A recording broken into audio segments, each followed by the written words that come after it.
তো আমাদের হাবিব স্যারকে আমরা সবাই হাততালি দিয়ে একটু অভিনন্দন জানাবো আমাকে এইভাবে গ্রহণ করার জন্য।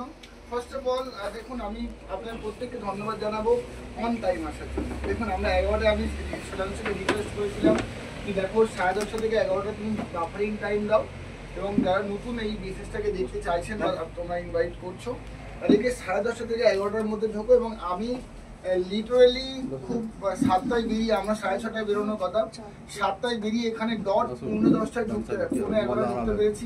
এটা আমি একদম ফোকাসড ওয়েতে গাড়ি চালিয়েছি, তাই না মিনা? তো আমরা দুজনেই ডেভেলপ করছি। মিনা একজন হাউস ওয়াইফ, ও হাউস ওয়াইফ, ওর মেন প্রফেশন, এই ব্যবসা ওর মেন নয়। ভালো করে বুঝুন। টিএনস আমি ফুল দমে করি, ও আমাকে পাশাপাশি আছে, তাহলে কিন্তু দুজন দেখুন 1 আর 1 মিলে 11 হয়ে গেছে। একজন সাধারণ হাউস ওয়াইফ রূপে মিনা ছিল, আমি একজন ফিজিওথেরাপিস্ট ছিলাম। তো সেখান থেকে আমরা দুজন মিলে ডেভেলপ করছি। আমরা 2 মিনিট, মিনাও অনেক দূর থেকে আজকে এসছে এখানে এত মহিলা টিমকে সাপোর্ট দেওয়ার জন্য। ওর কাছ থেকে আমরা 2 মিনিট শুনে নেব যে ওর ভিশন কি, ও কি চাইছে। তারপরে আমরা ঠিক 30 মিনিটস টু 45 মিনিটস নেব, যেখানে আপনারা হয় ইয়েস বলে দেবেন আমাকে, না হলে নো বলে দেবেন। এটা আপনাদের জন্য আমরা এসছি, আমি আমাদের জন্য এসছি। আমাদের স্বার্থ না হলে কি আমরা আসতাম? সত্যি করে বলেন তো, হ্যাঁ? বিনা স্বার্থে কেউ একটা কি তুলো বয়? কিন্তু যদি আমাদের স্বার্থের মধ্যে আপনারা আপনাদের স্বার্থটা দেখতে পান, আমাদেরকে ইয়েস বলুন, ঠিক আছে? যদি রিয়েলি দেখতে পান, না হলে আপনার জীবন তো স্বাধীন নাকি? আপনি স্বাধীন দেশে বাস করেন না? তাহলে আপনার ডিসিশন নেওয়ার জন্য আপনি স্বাধীন। তো আমার ওয়াইফ, আমার বেটার হাফ টিয়ানসি 7 স্টার ডিস্ট্রিবিউটর দেখতে পাচ্ছেন, তো ওকে আমি এখানে আসার জন্য অনুরোধ করবো।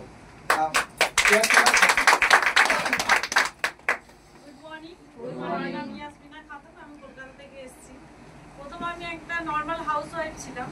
আমি একটা তুমি এখনো নরমালি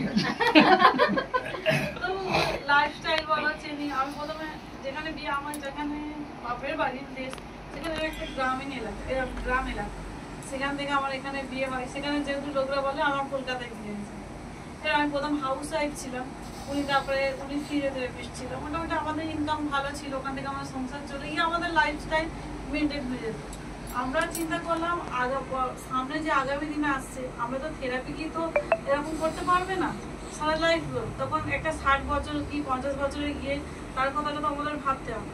তখন ভাবলাম যে আমরা থেরাপি করতে করতে তার পাশে আমরা টিএনসটা করবো বলে। আমাদের প্রথম উনি যখন জয়েন করেন, মেশিন নেই, আমাকে বলেনি, আমি শুনে সবসময় বাড়িতে বলে করলে সাকসেস হয়।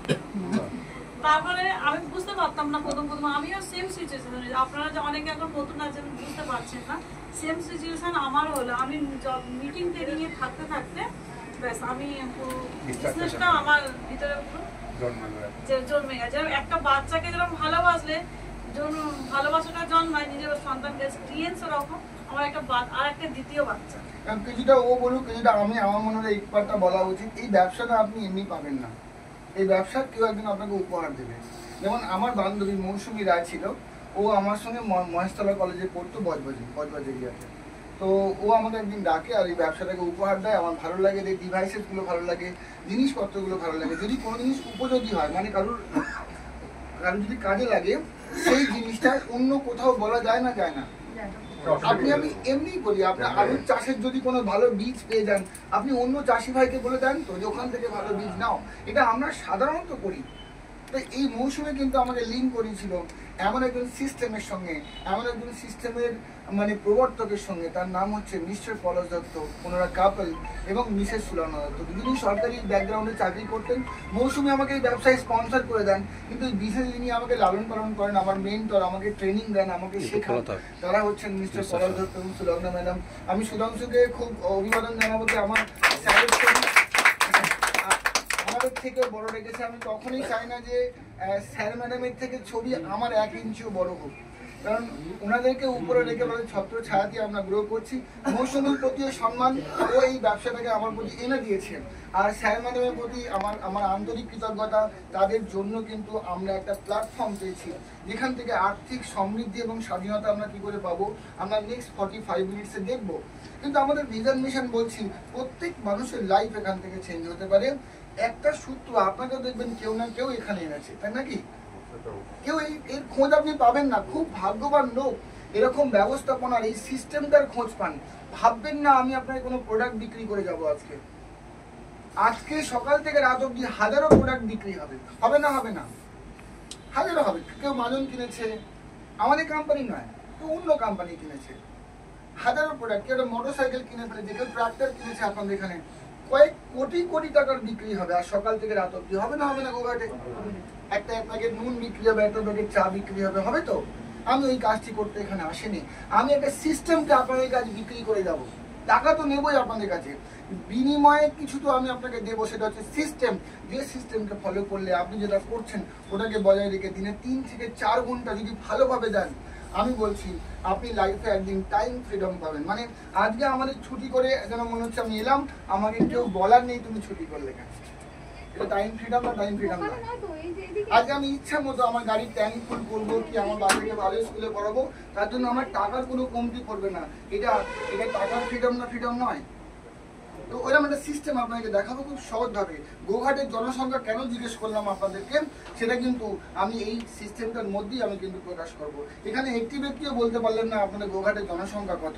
তাহলে আপনাদের পরিবারের সংখ্যাকাল বেড়ে যাচ্ছে, কমে যাচ্ছে, তো হিসাব রাখবেন না, উচিত না? কিন্তু ওটা নিয়ে বড় ব্যবসা করা যায়। আমি খুব সুন্দর উদাহরণ দেবো আজকে।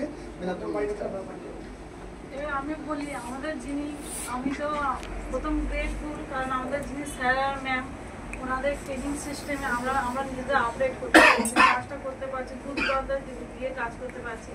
আর যাকে না বললে নাই ধন্যবাদ, আমি এই জিনিসটা পেয়েছি।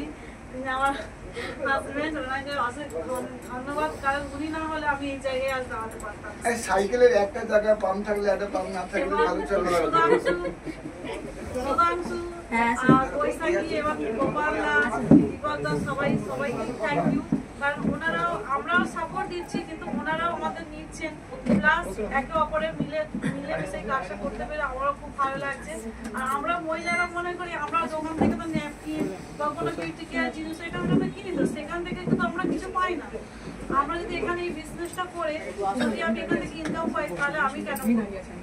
আমি একজন সাধারণ হাউস ওয়াইফ, আমি তো ঘরে বসে থাকি, সারাদিন সংসারের কাজ সামলে যদি 2 ঘন্টা আমি টাইম দিতে পারি, সেখান থেকে যদি আমি ইনকাম করতে পারি, তাহলে আমি কেন করবো?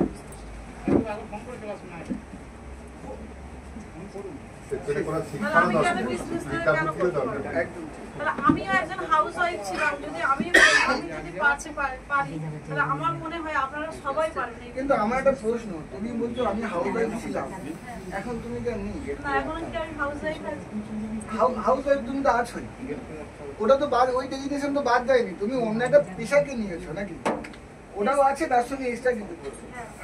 তাহলে হাউস ওয়াইফ বাদ দিয়ে তো করতে হয় না, তাই না? হাউস ওয়াইফ তো আছে, ওটা অলরেডি আছে।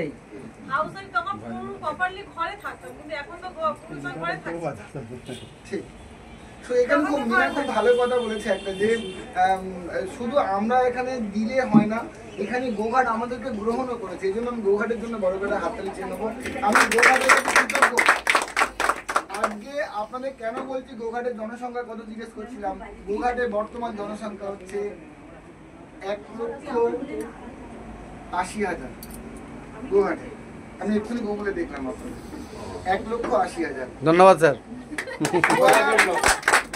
2011 ছিল 1,40,000। মানে আপনারা কিন্তু সংখ্যায় বেড়েছেন, তাই না?